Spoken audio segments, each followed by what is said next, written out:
Germany out in third. I think it's time to call in Detective Peter Walton to try and sort out what's gone on here. Peter, I think we're fairly clear about the law. If the curvature of the ball is over any part of the line, then it's still in. But we've seen no more angles. We've seen no conclusive angle at all since that moment.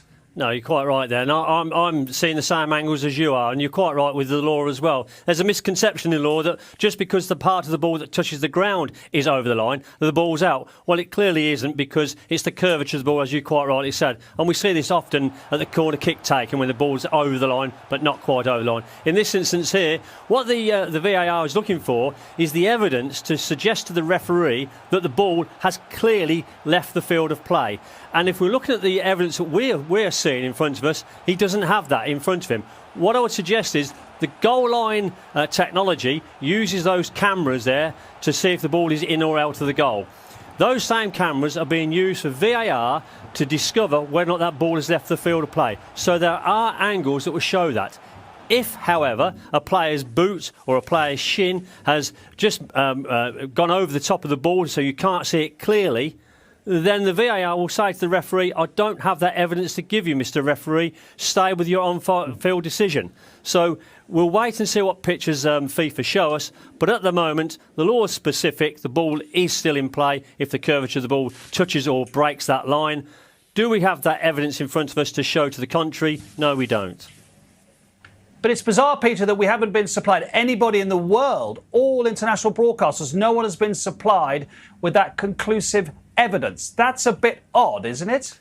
Well, that's very peculiar, actually, because if you remember at the start of this tournament, what FIFA said for offside decisions was that those decisions would be shown automatically to the stadium so people who was watching the game in the stadium could see them. And that technology is still available for this goal line decision here. So I'm at a miss as to why they haven't shown it yet, but clearly they've got the reasons behind it, and only time will tell. But I do think the evidence will appear sooner or later when that ball hasn't completely crossed that line.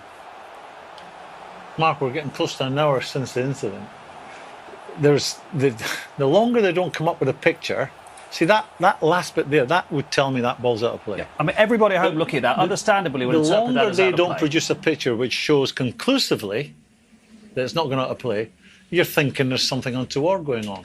And that it has to be. There's 80 million Germans right now going mad, waiting for a picture that shows that ball didn't go out of play. I think every television studio, every pundit, every person that does your job is waiting for the picture.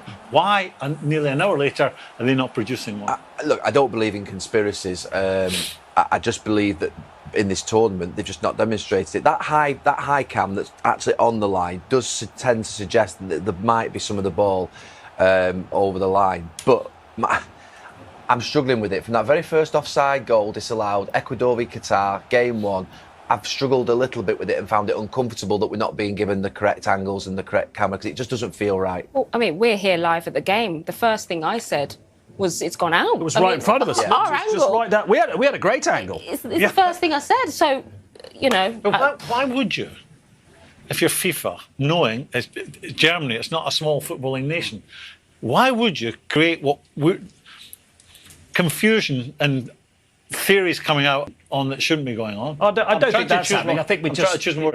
Yes. But why would you not want to clear that up immediately? No, I agree. The reason I'm a little bit relaxed is because Germany are the ones that are suffering, and we've suffered quite a lot at the hands of Germany over the years. So I'm thinking it's giving them another goal to complain about, apart from Jeff Hurst. That's what I'm thinking at times. But you would, I mean, in all seriousness, you would. If you're Germany, you'd want to see the evidence. If the evidence is provided, and the evidence shows that it was in, then you could go okay. But until, you would understandably, you'd want to see the evidence. Yeah, but the reality is you've got 3 games in a group game to be through. Yeah. Germany lost their first game against Japan. They had chances against Spain to win. You never want to put yourself in a position where something like that, even though you do the job on the day, keeps you out. So Germany should have done more in the group games they've had. They've made a right mess of the group, haven't they, by obviously starting off with where they were at. I'm stunned at Spain. I mean, I can't believe that in that second half there, but well done to Japan. And you're stunned at Spain, who were excellent in the first half. Then Japan went forward to the back and really changed it. But the equaliser, actually, for all the controversy about the winner, the goalkeeper's had a nightmare. The big decision for Spain in the next game is whether they stick with their goalkeeper, because Simon, to be honest with you, he's not filming with confidence. He's the one part of the team that looks like a real weak point, and I have to say that it starts off badly. I think the sort of, we know they play out from the back, we know they take chances, we want them to continue to do this. It's how Spain have operated for years, so we're not trying to change that. But once this shot comes in, I mean... It's the guy on the left-hand side. This guy, who was that? I don't he makes a mess of it. Yeah, but they do that, Graeme, don't they? They do that. They do that. that, but he's got to save that. I mean, that's straight through him, Gary, hasn't it? Yeah, it's no good that. I mean, you've got Raya on the bench, you've got Sanchez, De Gea's still at home, and I know that he's not been brilliant these last few years, but I can't think that he would have let that in. I mean, that's a real bad one. That in a knockout game, in a knockout game, that's fatal for you. Morocco against Spain, Japan against Croatia. That's how it looks in the last 16. What an evening. Germany won't. Right, that's enough gloating. I think it's called Schadenfreude. Yes. No, listen, it's shaping up to be a great World Cup. I think it's been